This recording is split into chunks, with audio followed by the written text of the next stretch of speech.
And welcome students. आज हम शुरू करने वाले हैं set number 11 of the Hindu editorial analysis. आज का हमारा टॉपिक है डू वी नीड इलेक्शंस। पूरी तरह से इलेक्शंस के बारे में है और ये बताया गया है कि क्या इलेक्शंस डेमोक्रेसी के लिए जरूरी है या नहीं है, या इलेक्शंस के अलावा भी हम कुछ और कर सकते हैं जिससे कि डेमोक्रेसी भी बनी रहे और इलेक्शंस के अंदर जो फ्रॉड्स होते हैं या इलेक्शंस की जो डिसएडवांटेजेस हैं वो हमें फेस ना करनी पड़े। So let's begin.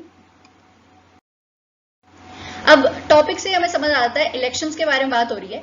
अब ऑथर ने स्टार्टिंग ही करी है क्वेश्चंस से, ठीक है। ऑथर क्वेश्चंस पूछ रहे हैं कि क्या इलेक्शंस सच में एक डेमोक्रेसी के लिए जरूरी हैं? क्या इलेक्शंस एक्चुअली में डेमोक्रेसी को हेल्प करते हैं एक डेमोक्रेसी बने रहने के अंदर, ठीक है। और ऑथर का फिर ये कहना है कि अगर मैं ये कहूं कि ऐसा नहीं है, कि इलेक्शंस डेमोक्रेसी के लिए सही नहीं है या जरूरी नहीं है, तो यहाँ पे ये कुछ गलत नहीं होगा। इनफैक्ट ऑथर इस बात को चैलेंज कर रहे हैं, ठीक है। तो बेसिक प्रेमिस जो है डेमोक्रेसी का, यानी कि डेमोक्रेसी का जो मेन पिलर है या बेसिक प्रिंसिपल है वो ये है कि सारे सिटीजन्स को इक्वल राइट्स दिए जाएं और उनकी जो कलेक्टिव पब्लिक लाइफ है उन सब के लिए लॉज और रूल्स सबके लिए सेम हो, ठीक है। ये जो इक्वालिटी है सिटीजन्स की वो एक तरह से डेमोक्रेसी का मेन प्रिंसिपल है, ठीक है। तो यहाँ पे डेमोक्रेसी जो है वो दो शब्दों से बनी हुई है। फर्स्ट है डेमोस जिसका मतलब है पीपल एंड क्रेशिया जिसका मतलब है रूल, यानी कि लोग जो है वो खुद अपने ऊपर रूल करते हैं, ठीक है। यहाँ पे डेमोक्रेसी जो है it actually stands for self rule, यानी कि हम खुद अपने ऊपर रूल कर रहे हैं। हमारे अंदर से कोई रिप्रेजेंटेटिव होगा, पब्लिक में से एक सिटीजन होगा जो रिप्रेजेंट करेगा हमारी नीड्स को, हमारी जो प्रॉब्लम्स है उनको रिप्रेजेंट करेगा, ठीक है। लेकिन यहाँ पे प्रॉब्लम ये हो रही है कि इलेक्शंस जो हैं आज के टाइम पे वो इसी चीज के लिए एक ऑब्स्टिकल बन गए हैं, इसी चीज को आज ये हार्म कर रहे हैं। यानी कि लोगों की जो इक्वालिटी है, लोगों की जो बराबरी है, या लोग जो हैं जिनको ये इक्वल राइट मिलना चाहिए अपने आप पे रूल करने का और सारे सबके लिए लॉज बराबर हों, वो सब के अंदर इलेक्शंस एक ऑब्स्टिकल बन रहे हैं, रुकावट बन रहे हैं। क्योंकि इलेक्शन जो है वो आजकल बहुत ज्यादा अनडेमोक्रेटिक हो गए हैं। इनफैक्ट अनडेमोक्रेटिक ही नहीं, एंटी डेमोक्रेटिक हो गए हैं। यानी कि ऑथर का ये कहना है कि इलेक्शंस जो है वो डेमोक्रेसी को खत्म कर रहे हैं। हो सकता है कि ये बहुत अजीब लगे पहली बार पढ़ने में, ऐसा ऑथर कहते हैं, लेकिन ऐसा नहीं है, ठीक है। हम ऐसा कहते हैं, हमें ऐसा लगता है कि इलेक्शंस तो बिल्कुल यूनिवर्सली एक्सेप्टेबल है। जितनी भी डेमोक्रेसीज है दुनिया में सब में ये कहा जाता है कि भाई इलेक्शंस तो होना जरूरी ही है, तो इसलिए लोगों को लगता है कि बिना इलेक्शंस के हमारा काम चल ही नहीं सकता। लेकिन ऐसा नहीं है। इनफैक्ट सैमुअल हंटिंगटन जो है वो ये कहते हैं कि इलेक्शंस जो है open, free and fair, they are the essence of democracy, the inescapable sine qua non, यानी कि डेमोक्रेसी का जो एसेंस है वो इलेक्शंस है, साइन क्वा नॉन है, यानी कि ऐसी चीज जिसे रिप्लेस नहीं किया जा सकता। लेकिन अब ऑथर कह रहे हैं कि मुझे इस बिलीफ में एक मिस्टेक दिखती है और मैं इस बिलीफ को चैलेंज करना चाहता हूं। यानी कि ऑथर का ये कहना है कि वो इलेक्शंस को जरूरी नहीं मानते हैं एक डेमोक्रेसी के लिए, ठीक है। अब यहाँ पे उनका ये कहना है कि एथेंस जो माना जाता है कि डेमोक्रेसी का ओरिजिन वहीं से हुआ था, ग्रीस में एथेंस से स्टार्ट हुई थी डेमोक्रेसी। वहां पर लोगों को इस बात का डेंजर पता था, इलेक्शंस का डेंजर पता था, इसलिए वहां पे इलेक्शंस कभी नहीं होते थे, फिर भी वो एक डेमोक्रेसी हुआ करती थी। वहां पे क्या होता था, दो तरह के इंस्टीट्यूशंस बनाए गए थे जिससे कि डेमोक्रेसी सेफ रहे। इसमें से पहला इंस्टीट्यूशन ये था, पहला जो तरीका था उनका वो ये था कि एथेनियंस जो थे वो लॉट्स ड्रॉ करते थे फॉर चूजिंग पब्लिक ऑफिशियल्स। यानी कि एक तरह से जो हम लॉटरी होती है ना, कि भाई बहुत सारे लोगों ने लॉटरी टिकट्स दिए, उसमें से किसी भी 3 लोग जो हैं उनका अगर टिकट निकल गया तो वो जीत जाते हैं। तो वो रैंडम चांस होती है, ठीक है, वो पॉसिबिलिटी बहुत रैंडम होती है, हमें नहीं पता होता कौन जीतने वाला है। उसी तरह से यहाँ पे एथेंस में भी जो पब्लिक ऑफिशियल है या जो हमारे को रूल करने वाला है उसे भी हम नहीं जानते थे, हमें नहीं पता होता था कौन रूल करने वाला है, और कोई भी रैंडम इंसान को बोल दिया जाता था कि अब आप एक पब्लिक ऑफिशियल बन चुके हो, ठीक है। वहां पे इलेक्शंस नहीं होते थे। तो इस वजह से जो सारे सिटीजन्स है उनको एक इक्वल रैंडम चांस मिलता था कि वो सब एक न एक बार अपनी जो जगह है उसे रूल कर पाए, पब्लिक ऑफिस को होल्ड कर पाए, ठीक है। तो एक तरह से ये इक्वालिटी ही दिखा रहा है डेमोक्रेसी के अंदर। जबकि इलेक्शंस जो है वहां पे एथेंस के अंदर समझ आ गया था कि इलेक्शंस जो है वो इस इक्वालिटी को पूरी तरह से खत्म कर देंगे, क्योंकि इलेक्शंस के अंदर सिर्फ कुछ लोग होते हैं, सिर्फ फ्यू पीपल जो कि इलेक्शंस में पार्टिसिपेट कर सकते हैं। वो लोग या तो जिनके पास बहुत ज्यादा एक आर्ट है सोफिस्ट्री का, या लोगों को मिसलीड करने का आर्ट है, या फिर वो लोग जिनके पास पावर है, पैसा है, मटेरियल रिसोर्सेज हैं। ठीक है, सिर्फ वही लोग इलेक्शंस में पार्टिसिपेट कर पाते हैं, बाकी लोगों को कोई मौका ही नहीं मिलता इलेक्शंस में पार्टिसिपेट करने का। इसीलिए एथेंस में कभी इलेक्शंस हुए ही नहीं। सेकंड आता है डेमागोग अलर्ट।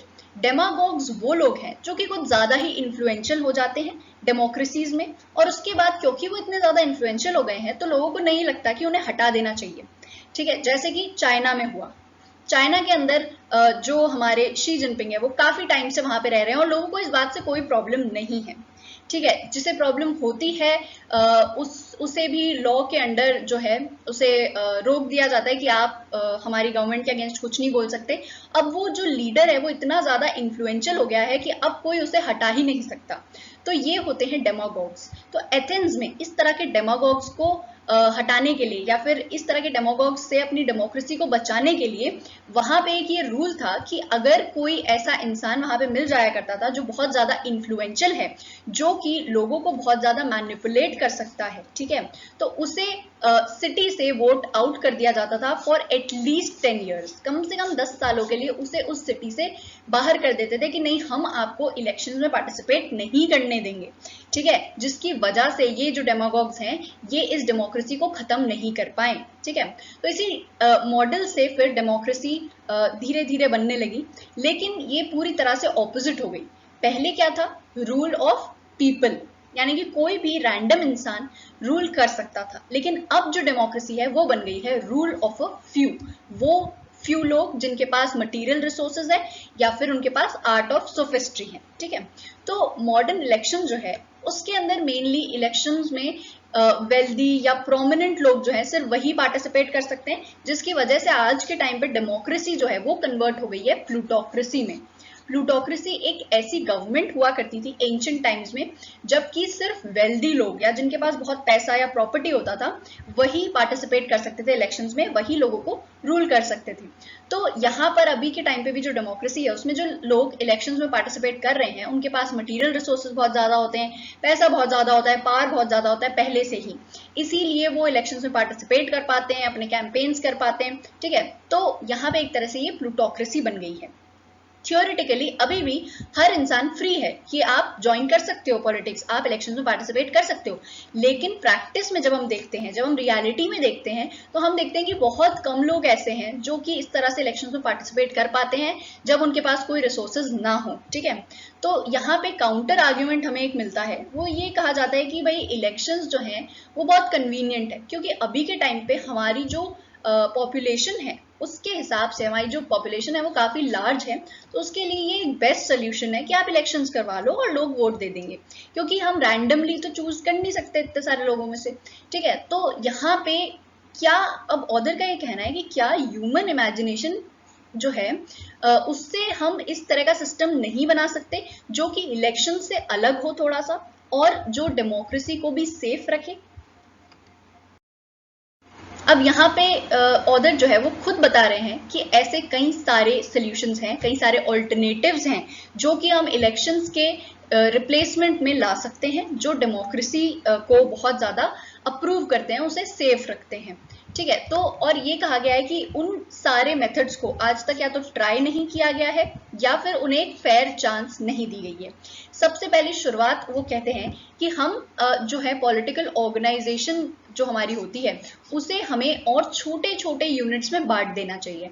अभी के जो टाइम है उसके अंदर हमारी हायरार्कीज जो हैं वो काफी बड़े यूनिट्स की है, लार्ज यूनिट्स की हैं, लेकिन अगर हम उन्हें और ज्यादा छोटे छोटे यूनिट्स में बांट दें, जैसे कि may be the size of a small town और इवन स्मॉलर, तो वहां पे हमें दिखेगा कि जो पावर्स हैं वो किसी एक जो हमारा हेड है कंट्री का उसके ऊपर नहीं है, और जो पावर है वो छोटे छोटे यूनिट्स में बट गई है, ठीक है।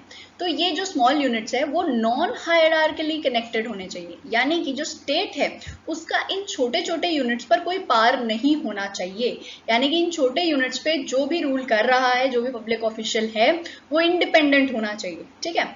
अब यहाँ पे कहा गया है कि एक तरह से डेमोक्रेसी जो है उसे हमें बनाना चाहिए the exercise of public reason, यानी कि पब्लिक डिस्कशन से चीजें होनी चाहिए, इतना स्मॉल यूनिट होना चाहिए, क्योंकि डेमोक्रेसी जो है वो एक तरह से एक गवर्नमेंट होना चाहिए ऑफ डिस्कशन एंड पार्टिसिपेशन। अब यहाँ पे क्या हो रहा है, नॉर्मली जब इलेक्शंस होते हैं हम लोग कुछ रिप्रेजेंटेटिव्स को इलेक्ट कर देते हैं सब जगह से, और फिर वो लोग ही डिस्कस करते रहते हैं। तो कई बार ऐसा भी होता है कि हमारी बातें जो हैं वो हम डिस्कस नहीं कर सकते उनके साथ, ठीक है। हमारे जो रिप्रेजेंटेटिव है उन्हें नहीं पता हमें क्या डिस्कस करना है। सो अगर ये छोटे छोटे यूनिट्स में बांट दिया जाएगा, ठीक है, और वहां पे डिस्कशंस होंगे लोगों के बीच में, तब लोग अपनी बातों को कह पाएंगे, अपनी प्रॉब्लम्स को खुद सॉल्व कर पाएंगे, ठीक है। तो इस केस के अंदर जो लोग हैं वो एक एब्स्ट्रैक्ट कॉन्सेप्ट नहीं रहेंगे, यहाँ पे जो लोग हैं वो रियल और आइडेंटिफाइबल हो जाएंगे, यानी कि लोगों का एक्टिव पार्टिसिपेशन होगा डेमोक्रेसी में। जबकि अभी के टाइम में हम सिर्फ हर 5 साल में वोट देके आ जाते हैं और हमारा और कोई पार्टिसिपेशन इलेक्शंस में नहीं होता, या डेमोक्रेसी के अंदर हमारा कोई खास पार्टिसिपेशन नहीं होता। लेकिन इस केस में जो ऑर्डर बता रहे हैं ऑल्टरनेटिव, उसके अंदर हमारा पार्टिसिपेशन होगा, ठीक है। लॉज सिर्फ तब पास होंगे जब लोगों ने उनके बारे में सुन लिया हो, उन्हें समझ लिया हो, डिस्कस कर लिया हो, उन्हें एक्सपर्ट ओपिनियंस मिल गए हो, एडवाइस मिल गई हो, ठीक है।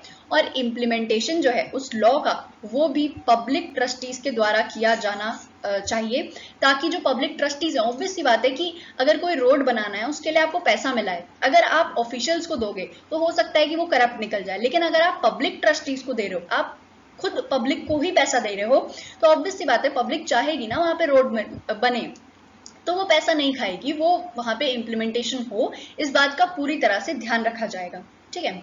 इसके अलावा यहाँ पे एक मैकेनिज्म होना चाहिए ऑफ कंसेंसस, कि भाई ये जो लॉ है ये हमने डिस्कस कर लिया, अब इसके अंदर कंसेंसस होना चाहिए थोड़ा, कि कितने लोग चाहते हैं ये लॉ आए, कितने लोग चाहते हैं नहीं आए, ठीक है। और इन सारे इश्यूज के अंदर लोगों को इन्वॉल्व करना जरूरी हो जाना चाहिए, ठीक है।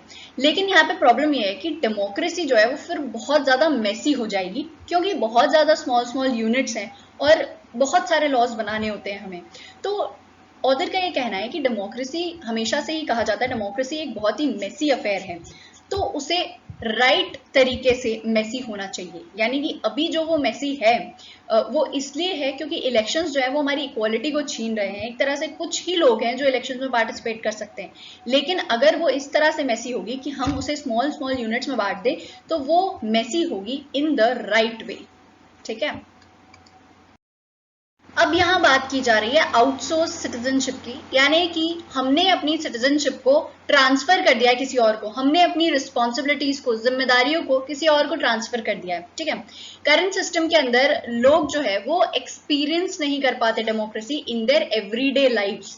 ज्यादा से ज्यादा हमने क्या एंगेजमेंट किया है डेमोक्रेसी के अंदर, हमने क्या किया है, हर 5 सालों में एक बार हम लोग वोट देके आ जाते हैं, ठीक है। तो यहाँ पे वो वाली जो थॉट था, वो जो आइडिया था एक्चुअल में डेमोक्रेसी का, कि भाई हम लोग सब जो है मिलके, पुराने टाइम में ऐसा होता था कि एक पब्लिक स्क्वायर होता था जहाँ पे सब लोग डिस्कस करते थे अपनी प्रॉब्लम्स और फिर एक सोल्यूशन निकालते थे या लॉ निकालते थे। तो वो चीज जो है वो पूरी खत्म हो गई है, हमारा कोई एंगेजमेंट नहीं है, हमारा कोई इन्वॉल्वमेंट नहीं है डेमोक्रेसी के अंदर। तो यहाँ पर भी जब कास्टिंग ऑफ वोट हम करते हैं, किसी को हम वोट देते हैं, तो एक तरह से हम अपनी जिम्मेदारियों को किसी को आउटसोर्स कर देते हैं। कुछ फ्यू रिप्रेजेंटेटिव्स होते हैं जिन्हें हम अपनी जिम्मेदारियां, बर्डन्स, बेनिफिट सब कुछ दे देते हैं। तो अब यहाँ पे हम जो ऑर्डर हमें ऑल्टरनेटिव दे रहा है, उसकी वजह से शायद एक कम्युनिटी मैनेजमेंट मॉडल आ सकता है डेमोक्रेसी का, यानी कि ऐसा मॉडल जिसके अंदर पूरी कम्युनिटी इस बात के लिए जिम्मेदार होगी कि जो पब्लिक अफेयर्स हैं वो किस तरह से चल रहे हैं। कुछ फ्यू रिप्रेजेंटेटिव्स नहीं होंगे जो इन सब चीजों के लिए जिम्मेदार होंगे, यानी कि एक तरह से जो हमारे अभी के रिप्रेजेंटेटिव्स हैं उनका ऐसा होता है कि शॉर्ट साइटेड फोकस होती है ऑन पेरोकियल इश्यूज, यानी कि ऐसे इश्यूज जो कि उन्हें इलेक्शंस में जीत दिला सकते हैं, तो सिर्फ उन इश्यूज पे वो ध्यान देते हैं, बाकी इश्यूज से उन्हें कोई मतलब नहीं होता। लेकिन अगर हम लोग खुद कम्युनिटी मिलके डिस्कशन करेगी और लॉज बनाएगी, तो वहां पे हम अपने लॉन्ग टर्म इंटरेस्ट देखेंगे। हम ये देखेंगे कि हमें अपने जो सिटी है उसके अंदर रोड्स चाहिए या लाइट्स चाहिए, इलेक्ट्रिसिटी चाहिए, क्या चाहिए हमें, तो हमें पता होगा कि लॉन्ग टर्म के लिए हमें ये सब चीजें चाहिए। यहाँ पर भी ये एक आइडियलाइज्ड व्यू हो सकता है कि भाई इस वजह से डेमोक्रेसी बहुत अच्छी हो जाएगी, लेकिन यहाँ पर लोग जो हैं हो सकता है इसे रियलिस्टिक ना माने, इसे सच ना माने, लेकिन अगर हम इस तरह का डिस्कशन बेस्ड डेमोक्रेसी बनाते हैं आगे जाकर, तो अगर हम उसके कुछ सपोर्टिव इंस्टीट्यूशंस बनाते हैं, कुछ प्रोसीजर्स बनाते हैं, कुछ अच्छी चीजें डेवलप करते हैं, तो हो सकता है ये हमारे लिए एक रियलिस्टिक उटोपिया बन जाए। उटोपिया जो है वो एक इमेजिनरी जगह है जो हमें स्टोरी बुक्स में देखने को मिलती है। तो हो सकता है कि ये जो इमेजिनरी चीज है जो ऑथर इमेजिन कर पा रहे हैं वो हो सकता है रियलिटी में बदल जाए और वो हमारे लिए काफी बेनिफिशियल हो सकता है। इनफैक्ट इस तरह की डेमोक्रेसी के कई सारे मेथड्स जो हैं वो अभी भी चल रहे हैं कई सारी जगहों पर, जैसे कि पार्टिसिपेटरी बजटिंग होती है न्यूयॉर्क सिटी में। मिनेसोटा के अंदर 3 काउंटीज हैं जो कम्युनिटी मेंबर्स का डिस्कशन करवाती है और वहां पे फर्स्ट हैंड लोगों के प्रेफरेंसेस जानकर फिर वहां पर चीजें करती हैं। तो इस तरह के जो मेथड्स हैं ये ऑलरेडी इन यूज हैं, अभी एक्चुअली में करंटली यूज होते हैं। तो हो सकता है कि हमारी जो कंट्री है वहां पर भी इस तरह का डिस्कशन बेस्ड डेमोक्रेसी आ जाए। तो ये जो मेथड्स है इन्हें हम रेप्लिकेट कर सकते हैं, कॉपी कर सकते हैं, इमिटेट कर सकते हैं विद मॉडिफिकेशंस, कुछ थोड़े बहुत बदलाव करके हमारी कंट्री के हिसाब से, हमारी पॉपुलेशन के हिसाब से, हमारी नीड्स के हिसाब से, और फिर हम इन्हें ला सकते हैं। तो यहाँ पे ऑथर का ये कहना है कि ये कोई रोमांटिक नॉस्टैल्जिया नहीं है फॉर सम एंशिएंट पॉलिटिक्स, यानी कि एथेंस में इलेक्शंस नहीं होते थे तो हम भी नहीं करेंगे, ये कोई रोमांटिक नॉस्टैल्जिया नहीं है। यानी कि ऑथर जो है वो एक बायस्ड तरीके से नहीं सोच रहे हैं, वो ये नहीं सोच रहे कि एथेंस भी नहीं होते थे तो हमें भी नहीं करने चाहिए, वो इसे बहुत ही रियल और मीनिंगफुल तरीके से सोच रहे हैं, लॉजिकल तरीके से सोच रहे हैं कि भाई अगर हमारे यहाँ इलेक्शंस नहीं होते हैं, कम्युनिटी बेस्ड डिस्कशंस होते हैं, तो वहां पर उतनी प्रॉब्लम्स नहीं होंगी, उतने इश्यूज नहीं होंगे और हमारा फायदा ज्यादा होगा और एक्चुअली में हम डेमोक्रेसी का एसेंस समझ पाएंगे क्योंकि हम उसके अंदर इन्वॉल्व होंगे इन आवर एवरीडे लाइफ्स। तो यहाँ पर ये जो ऑल्टरनेटिव है ये हम सीरियसली कंसिडर कर सकते हैं क्योंकि ये पॉसिबल है। तो यहाँ पर जो डेमोक्रेसी है उसका जिस तरह से रिडक्शन हुआ है टू मियर बैलेटिंग, यानी कि सिर्फ जो हम एक वोट देके आ जाते हैं, उसका जो ये रिडक्शन है वो एक तरह से हमने डेमोक्रेसी को खत्म कर दिया है, डैमेज कर दिया है, क्योंकि एक्चुअली में डेमोक्रेसी था government by discussion of the people, लेकिन हमने इसे बहुत ज्यादा इनएडिक्वेट और इमोरल बना दिया क्योंकि हमने इसे पूरी तरह से बेस कर दिया है ऑन इलेक्शंस, जिसमें कुछ फ्यू रिप्रेजेंटेटिव्स होते हैं जो हमें कुछ वादे करके जाते हैं और हो सकता है कभी वो वादे पूरे करते हैं, कभी नहीं करते।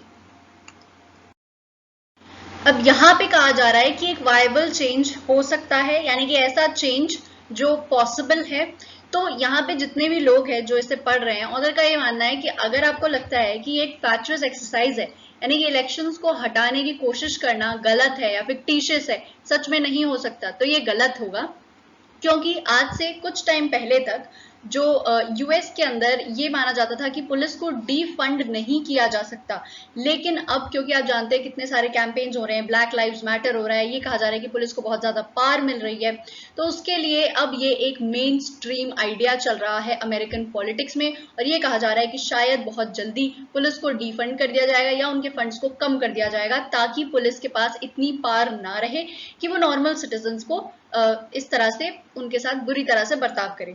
तो यहाँ पे हम ये कह सकते हैं कि जब भी किसी तरह की क्राइसिस आती है तब हमारे विचार बदलते हैं, तब हमारे प्रोसीजर्स बदलते हैं, हमारे तरीके बदलते हैं। तो यहाँ पे हो सकता है ऐसा कोई आइडिया जो डोरमेंट हो, जो अभी तक लोगों ने नहीं सोचा हो, वो पॉसिबल हो पाए। तो इसी तरह से ऑथर का जो ऑल्टरनेटिव है वो भी पॉसिबल हो सकता है अगर हमारी डेमोक्रेसी जो है वो एक क्राइसिस फेस कर रही हो। तो यहाँ पर एक ऑथर जो है वो कोट करते हैं अर्नस्ट शूमाकर को, जिन्होंने ये कहा कि उनकी एक बुक थी स्मॉल इज ब्यूटीफुल, उसमें उन्होंने ये कहा कि जो जाइगेंटिक ऑर्गेनाइजेशनल स्ट्रक्चर्स हैं वो सब डीह्यूमनाइजेशन करते हैं, लॉस ऑफ कंट्रोल होता है उनके अंदर, लैक ऑफ कॉम्प्रहेंशन होता है, यानी कि एक तरह से वो ह्यूमनली नहीं सोचते हर चीज को, वो सिर्फ ये देखते हैं कि पॉलिटिकल एजेंडा की तरह से क्या चीज ठीक होगी, ठीक है। इसके अलावा वो हर चीज को कंट्रोल नहीं कर सकते, वो पार के भूखे होते हैं, उन्हें पता है कि अगर हम इस तरह का कुछ करेंगे तो हम इलेक्शंस में जीत जाएंगे, इस तरह का कुछ करेंगे तो इलेक्शंस में हार जाएंगे। इसके अलावा इनमें लैक ऑफ कॉम्प्रहेंशन भी होता है। ये लोग जो है वो हर इंसान की, पब्लिक की जो एक्चुअल फीलिंग्स हैं कि पब्लिक क्या चाहती है उसे नहीं समझ पाते और अंडरस्टैंड नहीं कर पाते। इसके अलावा भी ऑदर ये कहते हैं कि सबसे बेहतर कौन होगा जो हमें रूल कर सकता है एक्सेप्ट आवरसेल्व्स, यानी कि हम खुद अगर खुद को रूल करेंगे या खुद के लिए लॉज बनाएंगे, खुद के लिए डिस्कशंस करेंगे, खुद के लिए अच्छी चीजें करेंगे, तो उससे बेटर क्या हो सकता है, ठीक है। तो ऑदर का ये मानना है कि अभी के टाइम पे जो हम ये डेमोक्रेसी के बारे में कह रहे हैं कि कुछ रिप्रेजेंटेटिव्स हमारा काम करेंगे, तो वो गलत है, क्योंकि हम खुद भी ऐसा कर सकते हैं। हम खुद अपने खुद के इश्यूज को अगर एड्रेस करेंगे तो शायद डेमोक्रेसी का एसेंस हमें मिल सकता है। इसके अलावा भी परफेक्ट डेमोक्रेसी जो है वो कभी नहीं आ सकती, क्योंकि ये एक आइडियलाइज्ड विजन है, रियलिस्टिक नहीं है। प्रैक्टिकली ये पॉसिबल नहीं है कि डेमोक्रेसी पूरी तरह से परफेक्ट हो, क्योंकि कुछ भी परफेक्ट नहीं होता है। तो टाइम टू टाइम इसे फिक्स करना पड़ता है। तो अभी के टाइम पे जो ऐसा माना जा रहा है कि डेमोक्रेसी जो है वो इलेक्शंस की वजह से परफेक्ट है या इलेक्शंस होना बहुत जरूरी है इसमें, वो चीज गलत है, क्योंकि टाइम टू टाइम डेमोक्रेसी में बदलाव आते रहने चाहिए।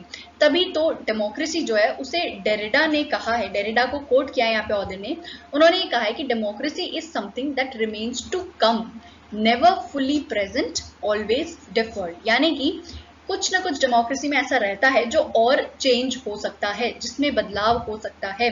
इसीलिए हमें उसे रॉट करने नहीं देना चाहिए, डेमोक्रेसी को हमें सड़ने नहीं देना चाहिए, बेकार नहीं होने देना चाहिए, उसे बदलते रहना चाहिए। और जिस तरह से हमारी नीड्स हैं, हमारे जो सोसाइटी में चेंजेस आ रहे हैं, उस तरह से हमें उसके अंदर बदलाव भी लाने चाहिए। अब ये जो टू कम वाली बात कही है, उसका मतलब ये है कि हमारा जो जो डेमोक्रेसी है उसका सबसे मेन एलिमेंट होता है उसकी ट्रांसफॉर्मेटिव पावर, यानी कि वो बदलता रहता है, ये उसका मेन एलिमेंट है। इसके अलावा भी एक पोटेंशियल चेंज डेमोक्रेसी में आ सकता है, इसकी तरफ डेरिडा मोशन कर रही है, इसकी तरफ बात कर रही है कि ऐसा हो सकता है कि डेमोक्रेसी को हम बदल सकते हैं। तो यहाँ पे एक्चुअली में इलेक्शंस को कंटिन्यू रखते हुए हम एक तरह से डेमोक्रेसी को सफोकेट कर रहे हैं। जो करंट इलेक्टोरल फॉर्म है वो इसे एस्फिक्सिएट कर रहा है, या हम कह सकते हैं कि गला घोट रहा है वो डेमोक्रेसी का, डेमोक्रेसी को पूरी तरह से डिस्ट्रॉय कर रहा है along with ours as well. हमारी भी स्पिरिट को ये खत्म कर रहा है, हमारे रूल को खत्म कर रहा है, हमारे ओपिनियंस कोई नहीं पूछता है हमसे। तो इसलिए हमारा जो फ्यूचर है वो पूरी तरह से एंटवाइंड है, पूरी तरह से डिपेंड करता है on the possibility of a democracy to come. यानी कि अगर इस तरह की ऑल्टरनेटिव टाइप की डेमोक्रेसी आती है तभी हमारा फ्यूचर ब्राइट हो सकता है। अदरवाइज जो इलेक्शंस है वो तो पूरी तरह से डेमोक्रेसी को हार्म कर चुके हैं, डिस्ट्रॉय कर चुके हैं, एस्फिक्सिएट कर चुके हैं। क्वेश्चन नंबर 1, ऑथर का मेन पर्पस क्या था इस पैसेज को लिखने का। तो यहाँ पे मेनली ऑथर जो है उनकी कुछ बातें थी। जैसे पहला तो वो ये कहना चाह रहे थे कि इलेक्शंस जो है वो डेमोक्रेसी के लिए कोई बहुत ज्यादा जरूरी नहीं है, उन्हें हम हटा भी सकते हैं, उसकी जगह कुछ और ऑल्टरनेटिव भी ला सकते हैं। इसके अलावा उन्होंने ये कहा कि डेमोक्रेसी जो है वो टाइम टू टाइम बदलती रहनी चाहिए, इसीलिए हमें इसे इलेक्शंस को हटा के कुछ नया लाना चाहिए। फर्स्ट है to propose an alternative to modern elections, that is deliberative democracy, to organize our collective political lives and still keep the substance of democracy intact. बिल्कुल करेक्ट है ये पर्पस, लेकिन यहाँ पर ये नहीं बताया गया है कि किस तरह से ऑथर ने ये समझाया कि हम डेमोक्रेसी जो है वो कभी परफेक्ट नहीं हो सकती, उसे हमें बदलते रहना चाहिए, इसीलिए हमें मॉडर्न इलेक्शंस को रिप्लेस कर देना चाहिए बाय डेलिबरेटिव डेमोक्रेसी। इसीलिए जो ए ऑप्शन है वो गलत नहीं है, बट वो इनकम्प्लीट है। B है to advocate the idea of disruptive democracy as suffocating democracy within the current electoral form is asphyxiating its very spirit along with us, and our future is inextricably entwined with the possibility of a democracy to come. अब यहाँ पे ये बात सही है, author ने कहा है कि डेमोक्रेसी को हमें बदलते रहना चाहिए, लेकिन फिर यहाँ पे ये नहीं बताया गया कि ऑथर ने इसके लिए एक ऑल्टरनेटिव बताया। ऑथर ने ये बताया कि इलेक्शन जो है वो डेमोक्रेसी के लिए कोई बहुत जरूरी नहीं होते।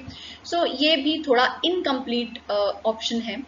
to argue that people themselves who breathe and live these daily problems are better placed to understand and address their issues as compared to a few representatives. Again, बिल्कुल करेक्ट स्टेटमेंट है, लेकिन अगेन ये incomplete है, ये पूरा passage का जो purpose है उसे नहीं बता रहा है. To challenge the fact that open and free elections are the essence of democracy, इस बात को चैलेंज किया है सबसे पहले ऑथर ने. फिर ये कहा है कि डेमोक्रेसी बाय डिस्कशन जो है वो इस तरह के इलेक्शंस को रिप्लेस कर सकती है, और उसके बाद में ये बताया है कि एक तरह से डेमोक्रेसी जो है वो ट्रांसफॉर्मेटिव होती है, वो बदलती रहनी चाहिए, इसीलिए हमें अभी के जो इलेक्शंस हैं उन्हें बदल देना चाहिए.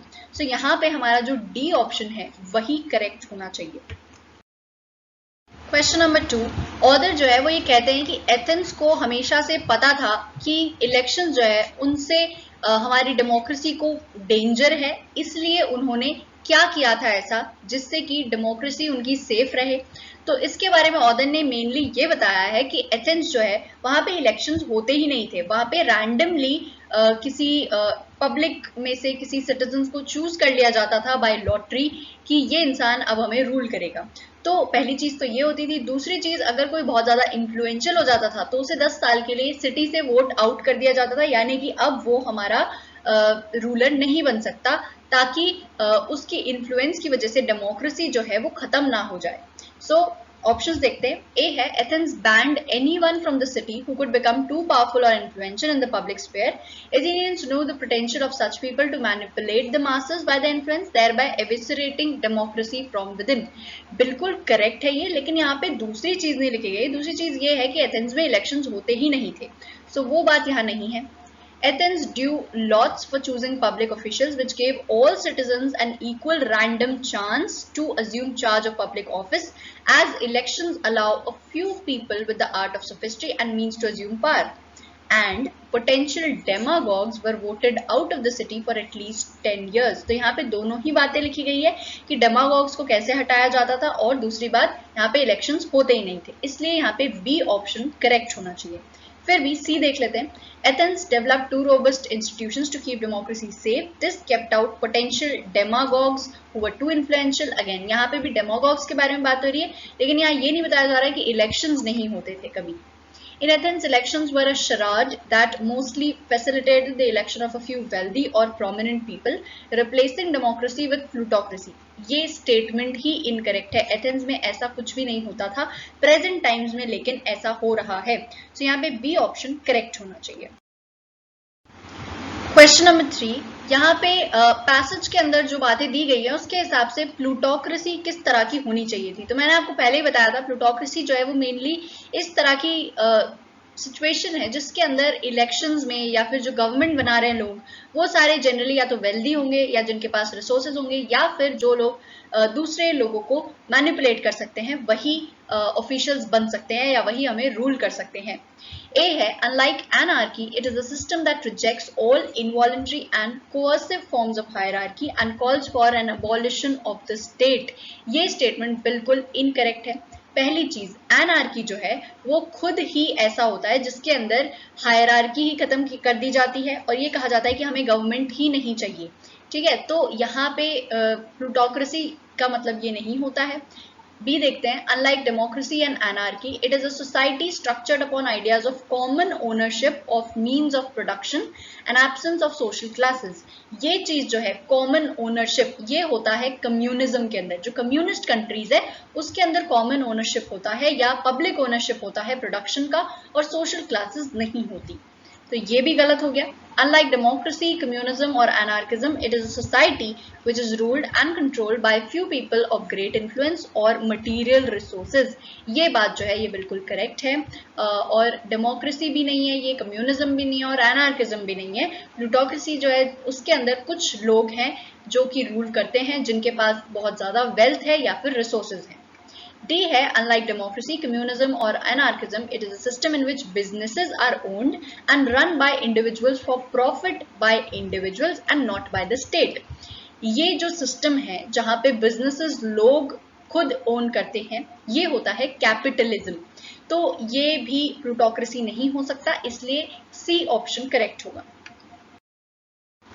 क्वेश्चन नंबर 4, यहाँ पे ये पूछा जा रहा है कि जो हमने पॉलिटिकल ऑर्गेनाइजेशन के अंदर जो स्ट्रक्चर यूनिट्स हैं उन्हें अगर हम स्मॉलर लेवल्स पे बांट दें तो उनसे किस तरह के बेनिफिट्स हमें हो सकते हैं। तो पहला बेनिफिट हमें ये होगा कि सबसे पहले तो हम जो पब्लिक है वो खुद मिलके डिस्कस करके और लॉज बना सकती है। दूसरा ये कि हम उन लॉज को इम्प्लीमेंट भी करवा सकते हैं, पब्लिक खुद मिलके ये कर सकती है। और तीसरी चीज ये कि हम खुद अपनी एवरीडे लाइफ के अंदर डेमोक्रेसी को एक्सपीरियंस कर सकते हैं, हम डेमोक्रेसी के अंदर इन्वॉल्व हो सकते हैं। A है, these small units could be non-hierarchically connected with other units in a territorial arrangement with fair distribution of powers and resources at each level for people to deliberate on questions of common good। ये option correct हो सकता है, but हम दूसरे options भी देख लेते हैं क्योंकि बेटर ऑप्शन हमें मिल सकता है। B है, laws could be passed after people have listened to and participated in discussions where expert opinions and professional advice are also sought. Implementation could be carried out by public trustees under the supervision of citizen committees। ये भी बिल्कुल correct है, लेकिन इससे भी better हमें answer मिल सकता है। This would establish democracy as the exercise of public reason, as democracy is fundamentally a government by discussion and participation। ये हमारा पहला पॉइंट हो गया। सेकंड है, implementation could be carried out by public trustees। ये हमारा सेकंड पॉइंट हो गया। और थर्ड पॉइंट जो मैंने कहा था कि people would no longer remain an abstract concept but something real and identifiable, यानी कि हम खुद डेमोक्रेसी को एक्सपीरियंस कर पाएंगे और हमें ब्यूरोक्रेसी से छुटकारा भी मिल जाएगा। सो यहाँ पे बेटर ऑप्शन मुझे सी लगता है, फिर भी डी देखते हैं। A mechanism of consensus could be adopted to decide on policies and programs। ये बिल्कुल सही है। On other issues, a specific percentage of people would be involved depending on the nature of the issue। Indeed, consensus wouldn't be easy to come by, but nothing is। तो यहाँ पे सिर्फ consensus की बात हो रही है, बाकी benefits की बात नहीं हो रही है। सो सी ऑप्शन यहाँ पे बेस्ट ऑप्शन है। क्वेश्चन नंबर 5, ऑथर जो है वो रियलिस्टिक उटोपिया के बारे में बात क्यों करता है, वो ऐसा क्यों कहते हैं। तो मुझे लगता है कि ऑथर ये कहना चाहते हैं बेसिकली कि जो लोगों को अभी लग रहा है कि बहुत ही इमेजिनरी है वो एक्चुअल में सच हो सकता है। ठीक है। A है, perfect democracy may well be an illusion। It isn't something fixed once and for all time। Democracy is always, as Derrida said, something that remains to come, never fully present, always deferred। तो ये सब बातें जो है ये realistic Utopia से कुछ relation नहीं रखती। ये जो है ऑथर ने इसलिए बताई थी क्योंकि वो कहना चाह रहे थे कि डेमोक्रेसी कभी परफेक्ट नहीं हो सकती, उसे चेंज करते रहना पड़ता है। The reduction of democracy to the mere procedure of balloting has impeded the broader understanding of democracy as government by discussion। This has made democracy itself grossly inadequate and immoral। Again, यहाँ पे भी author ने जो कहा था realistic Utopia, उससे कोई connection ही नहीं है। यहाँ पे तो सिंपली ये कहा जा रहा है कि भाई डेमोक्रेसी जो है उसे हमने पूरी तरह से डैमेज कर दिया है by elections. It could mean that instead of short-sighted focus on parochial issues encouraged by electoral system, people begin looking at long-term interests and questions through collective reasoning and arguments। ये बिल्कुल correct होगा हमारा answer, because realistic Utopia जो है वो author ने अपने alternative के लिए बताई थी जो उन्होंने इलेक्शंस के लिए रखा था। यानी कि इलेक्शंस को हटा के हम ऐसा कोई सिस्टम बनाएंगे जिसके अंदर कलेक्टिव रीजनिंग और आर्ग्यूमेंट से लॉज बनेंगे और इम्प्लीमेंटेशन होगा। सो ये चीज रियल हो सकती है, ये इमेजिनरी नहीं है, ये पॉसिबल हो सकती है, ऐसा ऑथर कहना चाह रहे थे। Ernst Schumacher has shown us how in his influential work gigantic organizational structures pave the way for dehumanization, loss of control and lack of comprehension। तो ये भी जो है ये इस बात से कनेक्टेड नहीं है कि ऑथर ने रियलिस्टिक उटोपिया का इस्तेमाल क्यों किया था। सो यहाँ पे सी ऑप्शन करेक्ट होना चाहिए। क्वेश्चन नंबर 6, इनमें से कौन सा स्टेटमेंट है जो ऑथर की आर्ग्यूमेंट्स को प्रूव करता है। ऑथर के आर्ग्यूमेंट्स ये थे कि democracy by discussion is not a case of romantic nostalgia but a plausible alternative. यानी कि जब ऑथर ये कहते हैं कि भाई डेमोक्रेसी जो है बाय डिस्कशन वो पॉसिबल हो सकती है, तो वहां पे वो बायस तरीके से नहीं सोच रहे हैं, वो बहुत ही लॉजिकल तरीके से सोच रहे हैं। तो इस बात को कौन प्रूव कर सकता है, कौन सी चीज प्रूव कर सकती है। A है, the reduction of democracy to the mere procedure of balloting has impeded the broader understanding of democracy which has made democracy inadequate and immoral। ये बात जो है ये ऑल्टरनेटिव देने की वजह थी, ये बात प्रूव नहीं करती कि ऑल्टरनेटिव पॉसिबल है। सो ए गलत हो जाएगा। बी है, because some mechanisms of deliberative democracy are already in use such as participatory budgeting in New York City rural Minnesota, where 3 counties are using citizens jury method to discuss climate change. In Charlotte, North Carolina, city officials talk to community members to learn first hand about people's preferences. तो ये सारी चीजें जो actually में हो रही है bye discussion, वो ये प्रूव करती हैं कि एक्चुअली में जो ऑथर ने ऑल्टरनेटिव दिया है वो पॉसिबल है, वो रियलिटी में हो सकता है. सो आई थिंक बी ऑप्शन यहाँ पे करेक्ट होना चाहिए. फिर भी हम दूसरे देखते हैं. Those who think this is a fatuous exercise need to remember that until a few months ago, defunding police was unimaginable in the US. Now it has almost become a mainstream idea. तो यहाँ पे C option जो है वो भी काफी हद तक इस बात को प्रूव करता है कि कुछ भी पॉसिबल है. लेकिन ये जो डिफंडिंग है ये अभी तक हुई नहीं है, ये अभी तक प्रैक्टिकली फिजिकली की नहीं गई है यूएस में. इसलिए हम बी ऑप्शन को बेटर मानेंगे as compare to C option, क्योंकि सी अभी तक हुआ नहीं है, वो एक मेन स्ट्रीम आइडिया बना है, जबकि ये जो मैकेनिज्म्स है डिस्कशन वाली डेमोक्रेसी की वो हो चुकी है ऑलरेडी, वो चल रही हैं अभी भी. We have been conditioned to believe that present organization of our body politic into massive nation states is the only way to order our political system. It isn't. There is a need to replace gigantic structures. बिल्कुल सही है, replace करना चाहिए, लेकिन ये बात इस बात को प्रूव नहीं कर रही कि इसे रिप्लेस करने का तरीका ये है कि आपको डिस्कशन से डेमोक्रेसी करनी पड़ेगी. So यहाँ पे बी ऑप्शन जो है वो करेक्ट होना चाहिए. Question number 7. ऑथर जो है उन्होंने अर्न्स्ट शूमाकर को कोट क्यों किया है from his book small is beautiful. तो उन्होंने जो कोट किया था, उन्होंने ये कहा था कि जो बड़े बड़े ऑर्गेनाइजेशनल स्ट्रक्चर्स होते हैं उनकी वजह से डीह्यूमनाइजेशन हो रहा है, लॉस ऑफ कंट्रोल हो रहा है, प्रॉब्लम्स हो रही हैं. तो मेनली ऑथर का इस बात को बताने के पीछे एजेंडा ये था कि ऑथर ये कहना चाह रहे कि ये जो बड़े बड़े स्ट्रक्चर्स होते हैं वो नहीं होने चाहिए और छोटे छोटे यूनिट्स में हमें अपने ऑर्गेनाइजेशन को बांट देना चाहिए. ए है to prove that gigantic organisational structures pave the way for dehumanisation, loss of control and lack of comprehension. अब ऑब्वियस सी बात है कि ये बात जो है ये अर्न्स्ट शूमाकर ने खुद ही बोली थी, तो इस बात को प्रूव करने के लिए तो ऑथर ने उन्हें कोट नहीं किया होगा, राइट. उनका कुछ छुपा हुआ एजेंडा होगा जो लिखा नहीं गया होगा पैसेज में. To prove that suffocating democracy within the current electoral form is to asphyxiate its very spirit along with ours as well. क्योंकि democracy to come जो है वो हमारी फ्यूचर से रिलेटेड है. तो यहाँ पर स्टेटमेंट बिल्कुल करेक्ट है, लेकिन ऑथर का ये एजेंडा नहीं था. ऑथर ये नहीं कहना चाह रहे थे कि भाई जो डेमोक्रेसी है उसे बदलना चाहिए या बदलाव आना चाहिए उसमें. ऑथर ये कहना चाह रहे थे कि अभी जो बड़े बड़े स्ट्रक्चर्स हैं वो हमारे लिए अच्छे नहीं है, इसलिए उन्हें स्मॉल यूनिट्स में बांट देना चाहिए. सो बी ऑप्शन भी गलत होगा. She has to prove that reduction of democracy to mere process of balloting has impeded broader understanding of democracy, और इसने डेमोक्रेसी को इनएडिक्वेट एंड इमोरल बना दिया है. तो बिल्कुल करेक्ट है, लेकिन अगेन वही बात हो गई कि ऑथर का ये एजेंडा था ही नहीं. वो ये बताना ही नहीं चाह रहे थे कि डेमोक्रेसी कितनी बुरी हो गई है. वो सिंपली ये कह रहे थे कि जाइगेंटिक स्ट्रक्चर्स हमें नहीं चाहिए, हमें स्मॉल यूनिट्स में अपने ऑर्गेनाइजेशन को बांट देना चाहिए.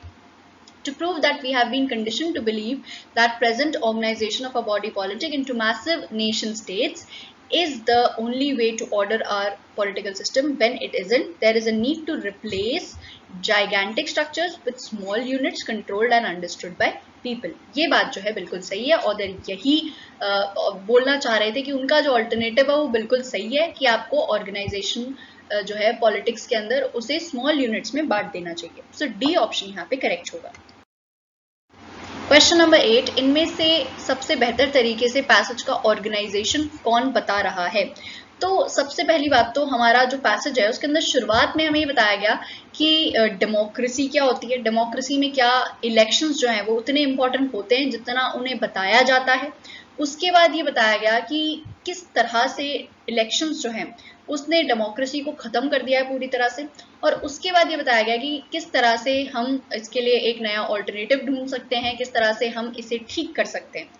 A है a social issue is stated, its strengths and weaknesses are analyzed and a proposal for a widely accepted change is made to solve the issue. ये बिल्कुल गलत स्टेटमेंट है, क्योंकि पहली बात तो हमारा जो सोशल इशू था इलेक्शंस वाला उसकी स्ट्रेंथ्स नहीं बताई गई, उसकी सिर्फ वीकनेसेस बताई हैं ऑथर ने. और दूसरी बात हमने जो प्रपोजल दिया है, ऑथर ने जो ये कहा था कि भाई इलेक्शंस की जगह हमें कोई अल्टरनेटिव चूज करना चाहिए, वो वाइडली एक्सेप्टेड नहीं है. फिलहाल इलेक्शंस ही वाइडली एक्सेप्टेड हैं. A socially important term is defined. A widely accepted view for the term is challenged. Its vices are presented and an alternative is proposed. ये बात जो है बिल्कुल सही है, ऐसा ही ऑर्गेनाइजेशन है। सबसे पहले हमें डेमोक्रेसी के बारे में समझाया गया कि डेमोक्रेसी आखिर होती क्या है, जिसके अंदर सब लोगों को इक्वालिटी मिले, वो होती है। और इसके अलावा जो उसका वाइडली एक्सेप्टेड व्यू है कि भाई इलेक्शंस होना इसमें ज़रूरी है, बिना इलेक्शंस के डेमोक्रेसी चल ही नहीं सकती, उस चीज़ को चैलेंज किया है ऑदर ने। उसके बाद में ये बताया कि इलेक्शंस की वजह से क्या क्या प्रॉब्लम्स आ रही हैं डेमोक्रेसी के अंदर, और फिर ये बताया कि कैसे हम उसकी जगह कुछ और ला सकते हैं या उसे रिप्लेस कर सकते हैं। A widely accepted procedure is criticized, an alternative is proposed, and the plausibility of an alternative is checked. ये सही हो सकता था लेकिन ये सही नहीं है, क्योंकि यहाँ पे एक मेजर चीज मिसिंग है। यहाँ पे एक वाइडली एक्सेप्टेड प्रोसीजर जो है उसे क्रिटिसाइज तो किया जा रहा है, लेकिन जो ऑल्टरनेटिव बताया गया है उसकी पॉसिबिलिटी भी बताई गई है। लेकिन अगेन यहाँ पे प्रॉब्लम ये है कि ये नहीं बताया गया कि जो वाइडली एक्सेप्टेड व्यू है उसे हम हटाना क्यों चाह रहे हैं, उसे हम रिप्लेस क्यों करना चाह रहे हैं, है ना। तो उसकी हमें गलतियां भी बतानी थी। Some important questions against a social issue are raised, a popular opinion is challenged, and the possibility of an alternative is predicted. Again, यहाँ पर भी हमने ये नहीं बताया कि जो popular view है, popular opinion है, उसके अंदर प्रॉब्लम क्या थी, उसकी वाइसेस क्या थी जिसकी वजह से हम उसे रिप्लेस करना चाह रहे हैं। ठीक है, तो यहाँ पे डी ऑप्शन भी गलत होगा। और दूसरी बात ये भी कि इसके अंदर हमने ये भी नहीं लिखा कि डेमोक्रेसी के बारे में बात हो रही है। सो यहाँ पे बी ऑप्शन सबसे बेस्ट आंसर होगा। क्वेश्चन नंबर 9, यहाँ पे जो साइन क्वा नॉन हमें फ्रेज दी गई थी उसका बिल्कुल सही तरीके से इस्तेमाल कौन से सेंटेंस में हो रखा है। तो साइन क्वा नॉन हम जानते हैं ऐसी चीज है जिसे रिप्लेस नहीं किया जा सकता, जो बहुत ही इंपॉर्टेंट है किसी भी चीज के लिए। सो ए है, an understanding of children's behaviour is a sine qua non of teaching. ये बात जो है बिल्कुल करेक्ट होगी, क्योंकि ऑब्वियसली टीचिंग के अंदर सबसे पहले आपको एक बच्चे का बिहेवियर पता होना चाहिए, किस तरह से वो बिहेव कर रहा है, मतलब वो कैसा है, किस तरह की उसकी ग्रेड्स आ रही है और क्यों इस तरह की ग्रेड्स आ रही है, ये सब चीजें आपको पता होनी चाहिए before you enter into the teaching line. तो यहाँ पे साइन क्वा नॉन जो है वो बिल्कुल सही तरह से इस्तेमाल हुआ है, क्योंकि एक बहुत ही इंपॉर्टेंट चीज है टीचिंग के अंदर। B है, dishonesty is the sine qua non for a successful political career in many countries of the world। तो ये ऑप्शन जो है हो सकता है आप सही मान लें, बट एक्चुअली में ऐसा नहीं है, क्योंकि ऑब्वियसली एक अच्छे पॉलिटिकल करियर के लिए डिसऑनेस्ट होना जरूरी तो नहीं है, होते होंगे काफी सारे लोग बट होना जरूरी नहीं है। सो यहाँ पे बी ऑप्शन गलत होगा। The addition of salt is a sine qua non for all delicacies। ये बात भी गलत होगी, क्योंकि अगेन डेलिकेसीज वो होती है जो एक्सपेंसिव डिशेस होती हैं, बहुत एक्सपेंसिव होता है जो, तो जरूरी नहीं है कि जो एक्सपेंसिव हो उन सब चीजों में सॉल्ट डले। अगर कोई डेजर्ट है, कुछ मीठा है, तो उसके अंदर सॉल्ट नहीं डलेगा। Kindness is a sine qua non for people of all ages. ये भी गलत है, क्योंकि अब ऐसा तो कहीं नहीं कहा गया है कि काइंडनेस सबके अंदर होनी ही चाहिए, उसके अलावा और कुछ ऐसा हम कुछ रिप्लेस ही नहीं कर सकते ये क्वालिटी को, तो ऐसा कुछ नहीं है। यहाँ पे भी इसका गलत इस्तेमाल किया गया है। ए ऑप्शन यहाँ पे करेक्ट होगा। क्वेश्चन नंबर 10, पैसेज के हिसाब से ऑथर जो है वो डेरिडा की जो बात थी डेमोक्रेसी टू कम, उससे क्या कन्वे करना चाह रहे हैं या क्या बताना चाह रहे हैं। तो मुझे लगता है कि ऑथर सिंपली ये बताना चाह रहे हैं कि किस तरह से जो डेमोक्रेसी है उसमें बदलाव लाया जा सकता है, उसे हम चेंज करते रहना चाहिए हमें। किस तरह से डेमोक्रेसी को हम अभी के टाइम पे इलेक्शंस जो हम चेंज नहीं कर रहे हैं प्रोसीजर, उसकी वजह से हम किस तरह से डेमोक्रेसी को हार्म कर रहे हैं।